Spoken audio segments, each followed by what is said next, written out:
Hello everyone, how are you today? Welcome back to SEDA College Online. I'm really glad that you are with me.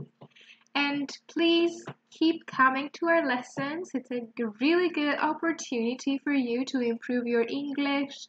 And you see how much content we're trying to have each time just for you. So, today I will just start my lesson until everyone gathers with a picture, a really nice picture actually. It's a very calming picture, I'd say. So probably by saying that, you get an idea of what we're going to talk about today. Okay.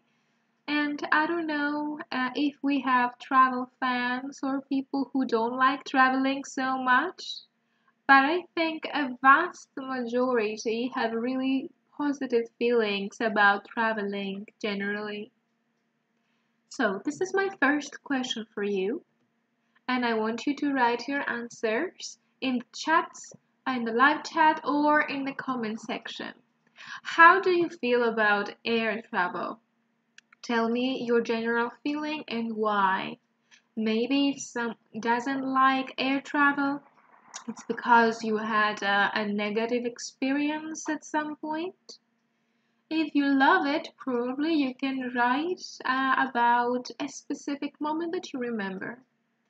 So, write your ideas and I will be reading them as we go on and see your general feelings. Personally, I love air travel and I find it really amusing, but we'll see that it might not be the best option sometimes.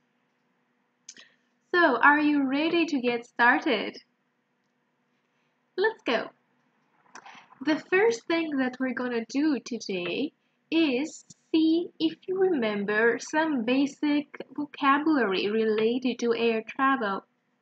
Vocabulary related to the space of the airport, to processes that you have to go through when you are in the airport, and vocabulary related to processes and objects that are inside the airplane during your flight. First, I will just give you 1 minute to look at these sentences. And this is quiz time. I want you to try and guess the word. I will not give you help at first. I want you to put your brain into work.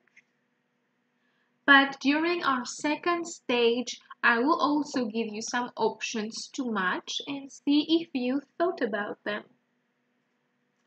So let's start. I will read the sentences with you. And if you have any ideas from the first stage, from this stage, you can write them down in the comments, okay? So let's start. Check which your flight leaves from. Make sure you're in the right building. So this is step 1 of your trip. What do you need to check? It is, if you see leaves from, probably it's a place. Your next step, go to get your boarding pass. Of course, I know that many of us now have already our boarding pass, maybe on our phone even, but some people don't have that. So where do they need to go to get it? Step 3. Go through. Make sure that you don't carry any liquids and remove all metal objects. So how do we call the place where we have to do this process? We can't have metal objects, we can't have liquids. Think about it. Step 4. Look at to see if they have announced your... If you are too early, you can spend some time shopping. So imagine that you are inside the airport. Where do you look to see information about your flight. And step 5, once the starts, make sure to have your passport and ticket on hand for a last check. So I don't know if you guessed any of the words. I will check the comments as well to see what you guessed. But now, in order to help you, in case you have a difficulty, I will give you a few options. So your options are gate, security, boarding, terminal, check-in desk, and departures board. Take a minute very quickly now that you already know what the sentences talk about to match them. And again, you can write your sentences now if you are more certain than before in the chat box or the comment section.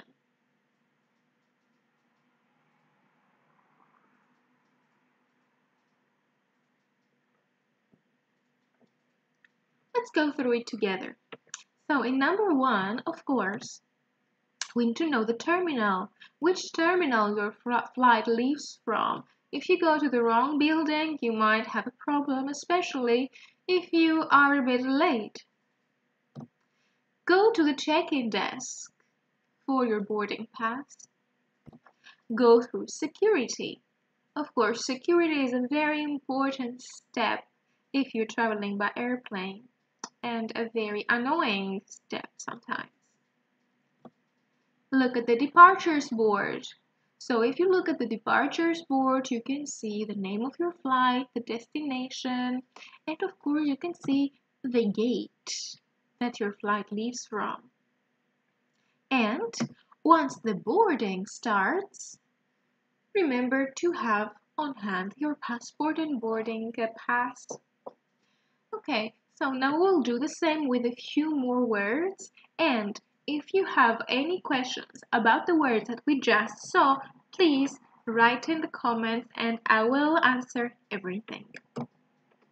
Now we have a few more steps. I will read them with you, I will give you the options, and we will check together.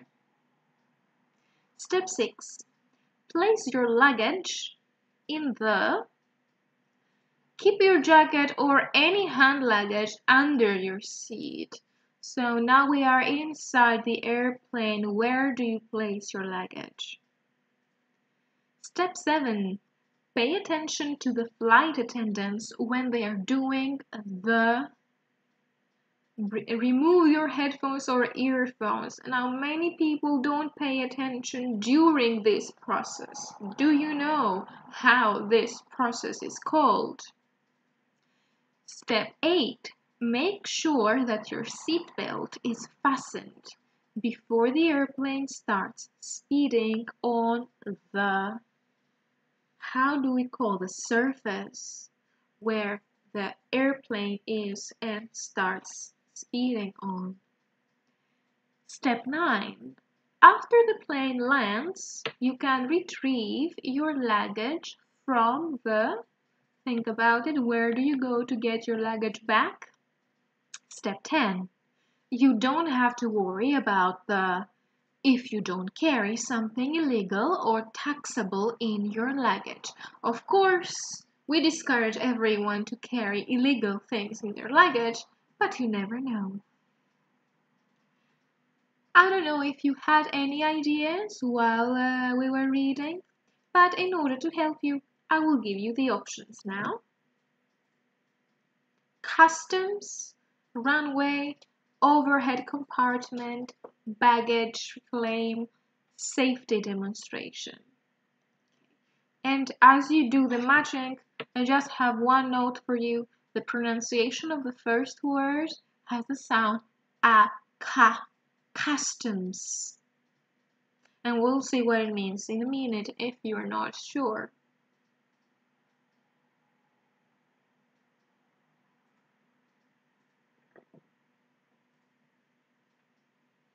And I think that maybe if you haven't heard some of the words before, if it's the first time that you see them, it will be easy enough to understand the meaning and match them because of the key words like safety, head, reclaim, etc. So let's see the answers together. Of course, you must place your luggage in the overhead compartment, the cupboard above your head. Many people don't do that. Okay? And then there is no room for you to place your luggage because it's full of hand luggages or backpacks. And for step 7, pay attention to the safety demonstration. The safety demonstration is really important. It doesn't matter how many times you've seen it before, you need to see it one more time. And of course, the surface on which the airplane moves is called the runway. It's the same word that we use for fashion shows, the models who walk on the runway.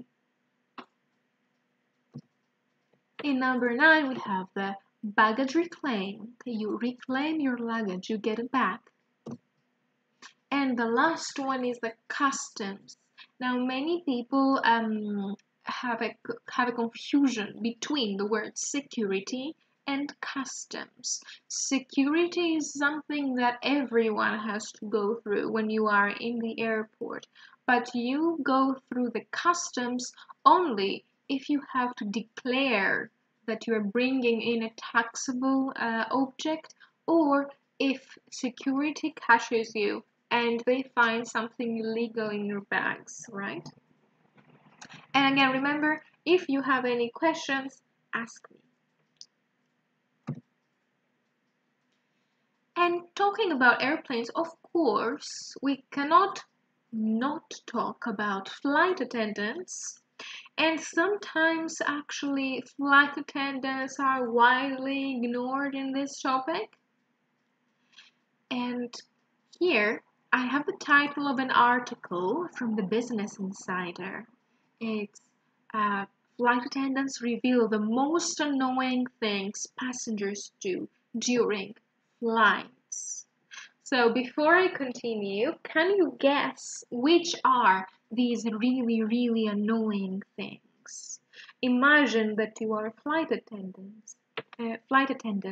What would annoy you the most? Write down quickly, type quickly a few of your answers because I want to see them in the comments later.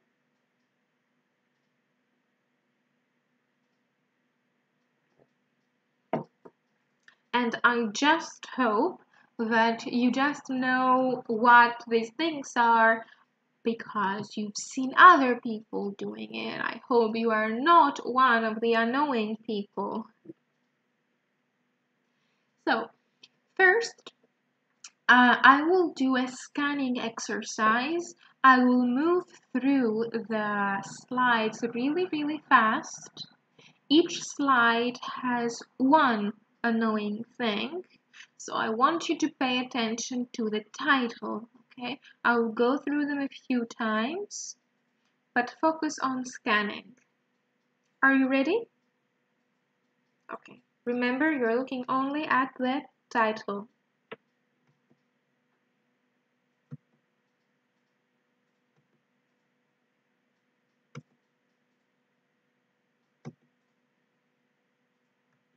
And I'm going back again.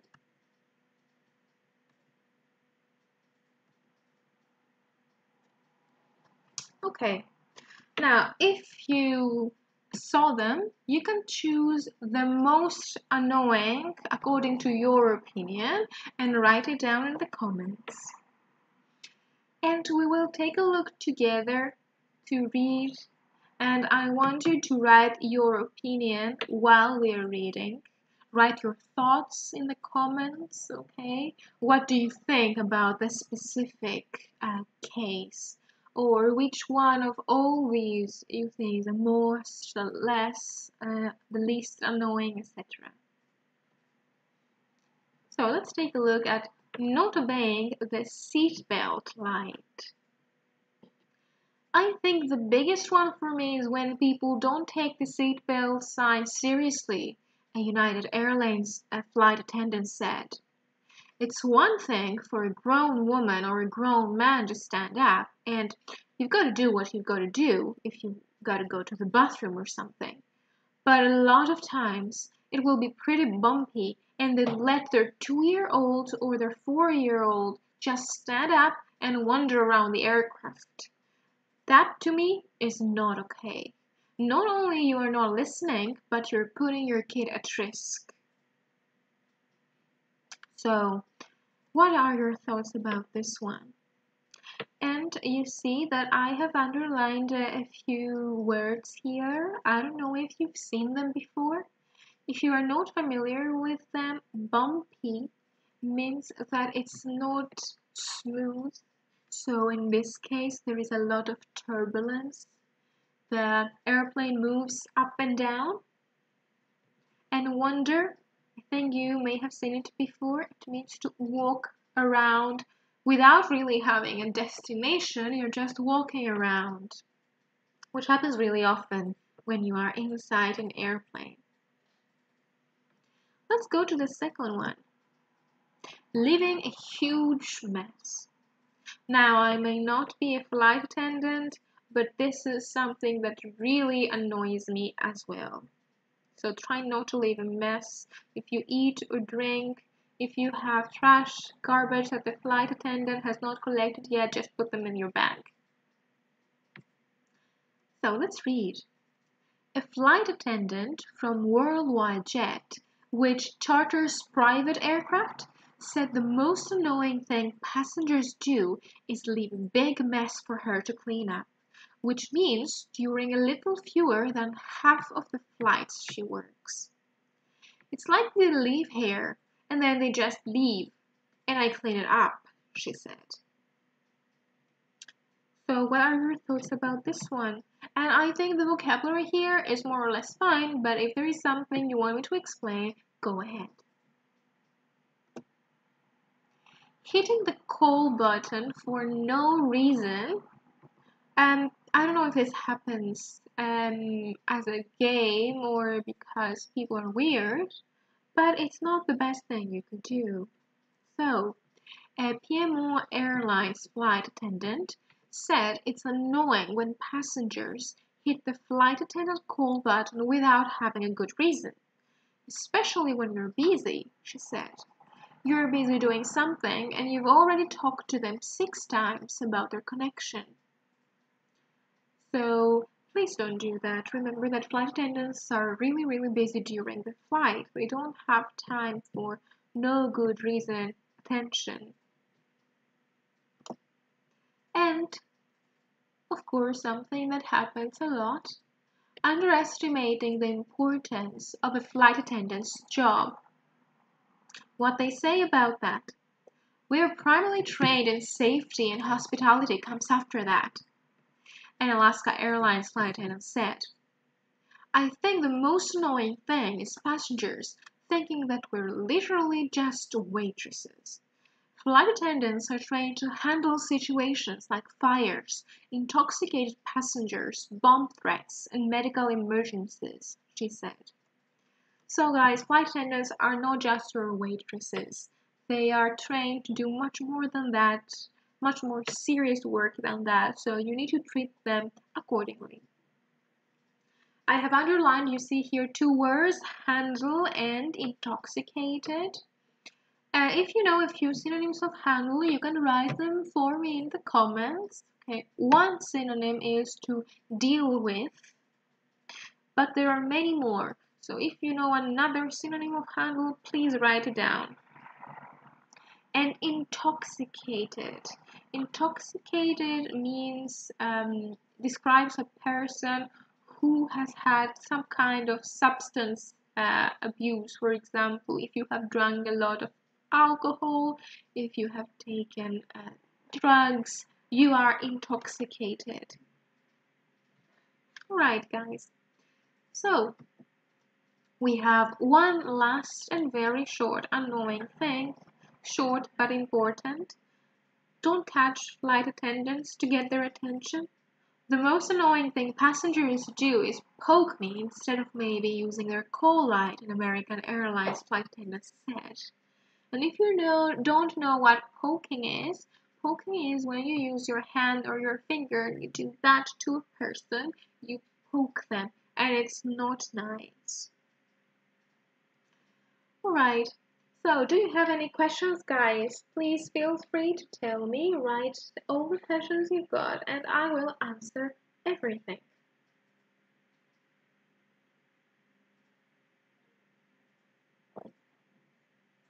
Okay.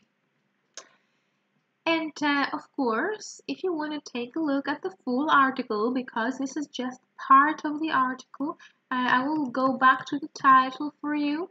You can find this in the Business Insider site.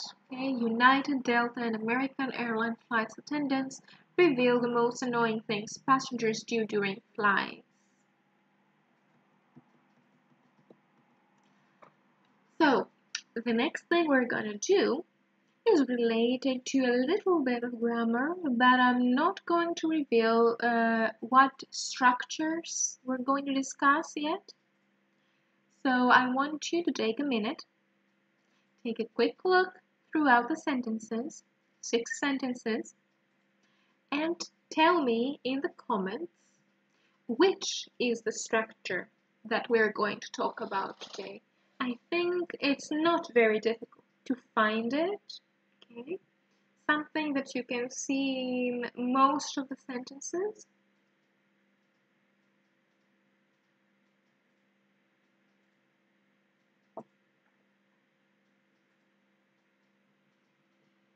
And of course, you see that all the sentences are related to our topic of air travel, and there is more vocabulary here.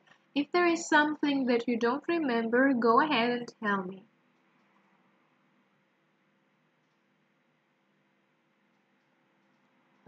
So, did you find any similarities between the sentences? Write in the comments. It is small words that we will focus on today. Don't look at verbs, don't look at nouns. And yeah, you're right. We're going to take a look at the words so, such, and how we can use them in different situations. So I will highlight them for you in the sentences. The passenger was so loud that the flight attendants had to intervene. There was such turbulence that the passengers thought they were in danger. Time went by so quickly that I was surprised. There were so many jackets in the overhead department that I didn't know where to put my luggage. I had never traveled with such a terrible airline. And they had such expensive drinks that I didn't buy anything. So, now I will give you a minute. I want you to think, why do we use so in some of the sentences and such in some other sentences? What is the difference between them? And how can you know when to use so and when to use such? Look at all the underlined parts of the sentences and write your answer in the comment section. I'll be waiting for you for a few seconds.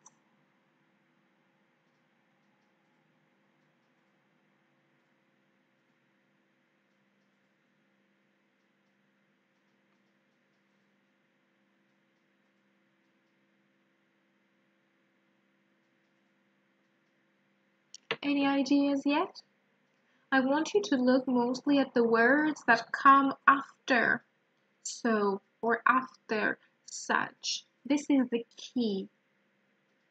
So if you focus on so, we have so loud, so quickly, so many.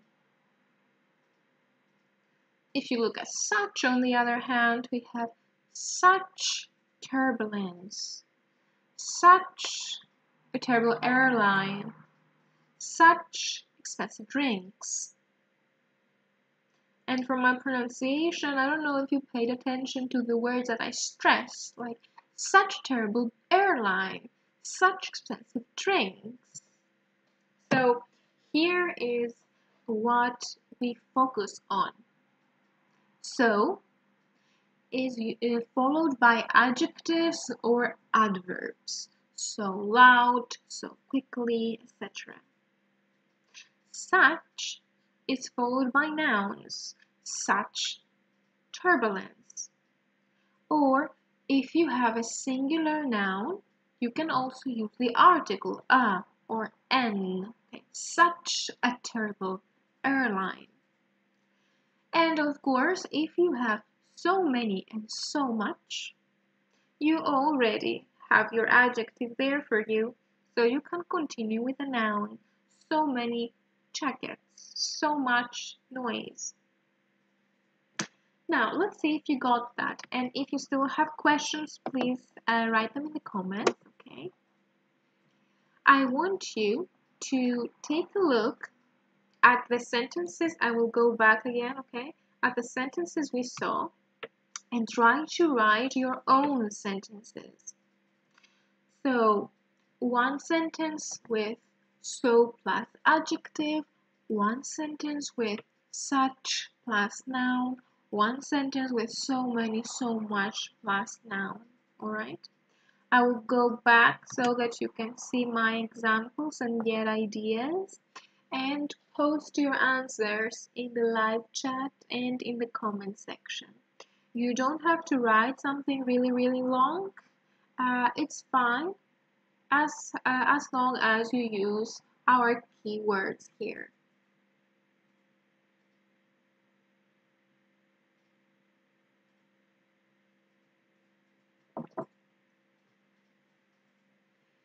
And it's a very good exercise actually to focus on so and such, because it can give a liveliness in your speaking or in your writing. Instead of saying, for example, the passengers were loud. This is a bit monotonous, you don't show any feeling. But if you add, the passenger was so loud, here I can see how you feel. And that's what we want. We want to be able not only to just express your ideas, but to express your feelings as well when you're speaking and writing. Alright, so you can continue writing your sentences in the comments, okay? Don't hesitate. And I will check all of them and I'll let you know my opinion.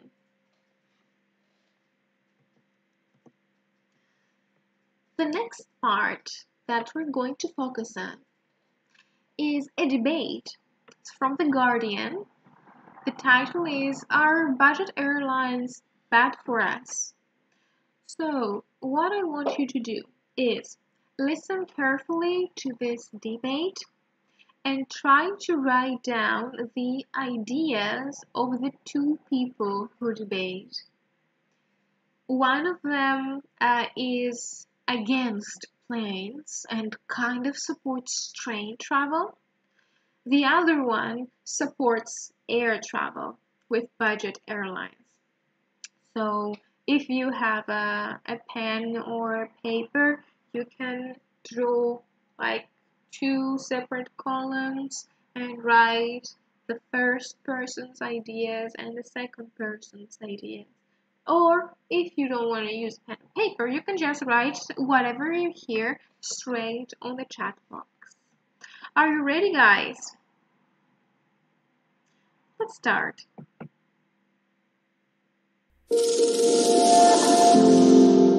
Well, if you love travel, it isn't just about the destination. It's about a journey too. And a good journey should have some adventure, excitement, romance, anticipation, things to see on the way. It should reflect the culture of the countries through which you pass. And the trouble is, budget airlines are superficially convenient and quick. And that's very attractive for a lot of people. And unfortunately, that robs people of all that excitement and romance and adventure. That's the problem. I think also it sort of devalues the destination.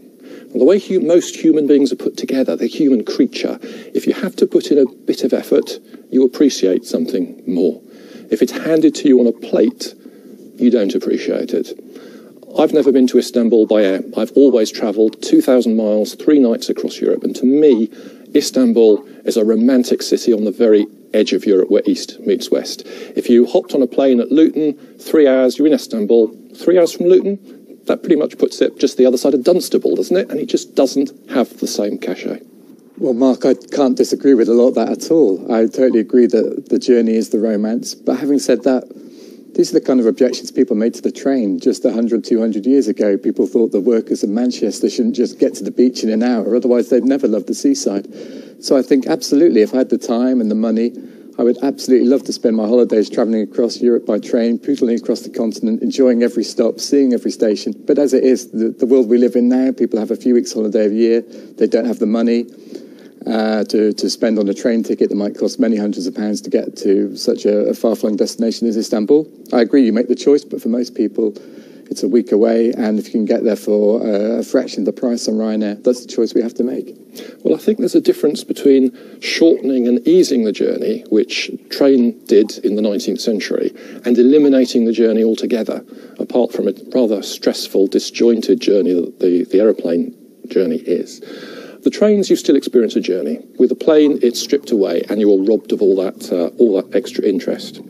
The other thing is that the convenience and the cheapness of the budget airlines is not what it was. As fuel goes up, it's getting more expensive, and we're seeing that as airlines frantically try and add extra charges, and we've also seen a lot of people fed up to the back teeth with airport hassle.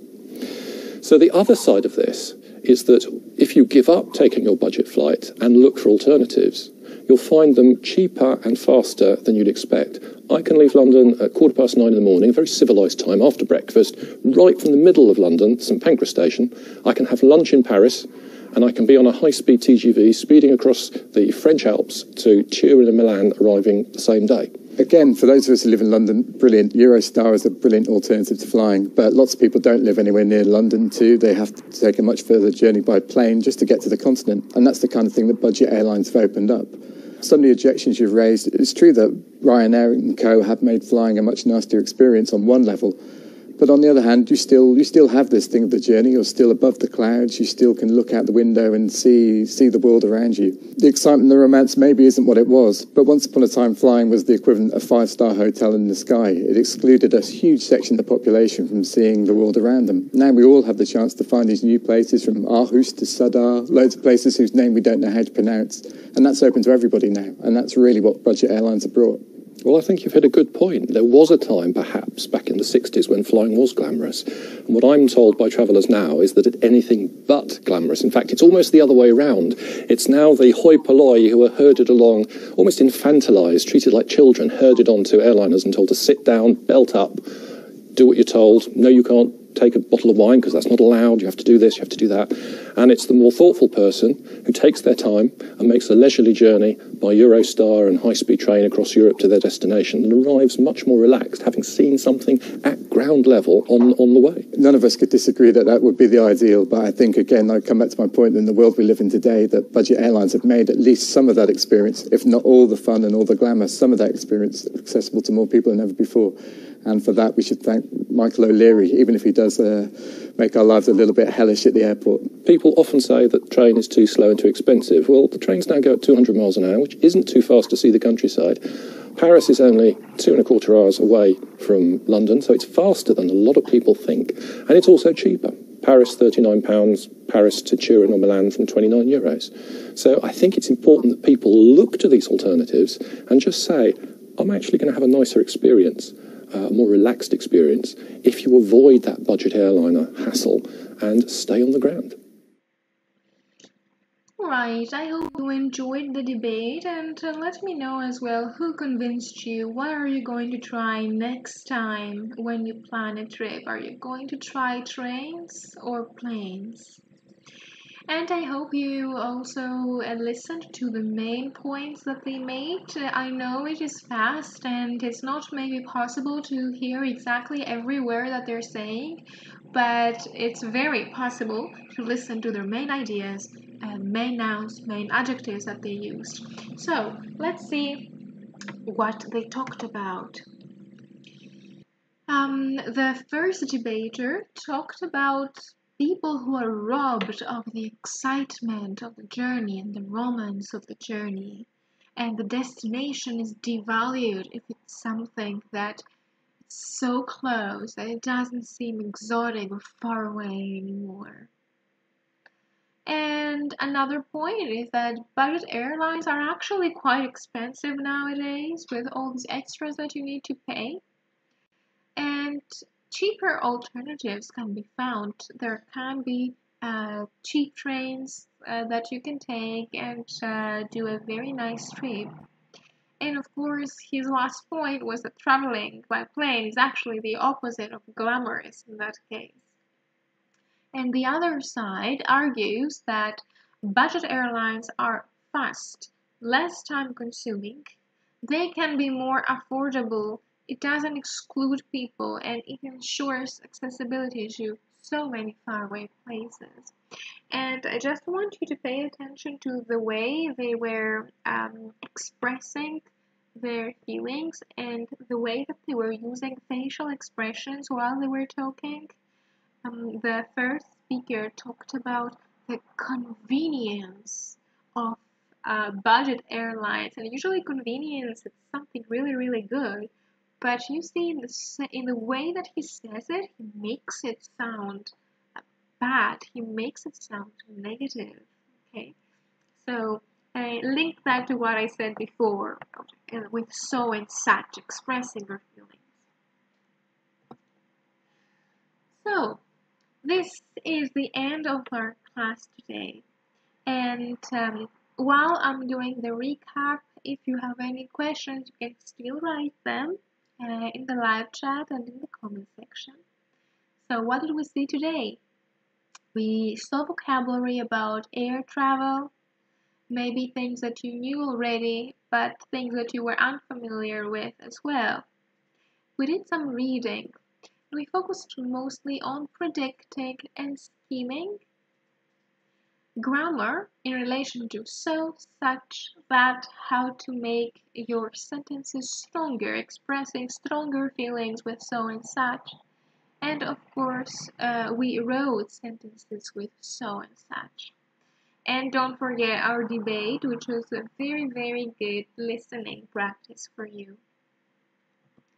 Before I finish, as always, I just want to ask you, what did you learn today? So remember, it's an excellent idea, not only for our class, but for anything you learn. When you finish, try to think, what did I learn today? And it's only then that you can really gather your thoughts and maybe organize them a little bit and become more aware of what you have learned. So, that was one more class at SEDA College Online. Thank you very much for being here, guys, and I'll see you next time. Bye!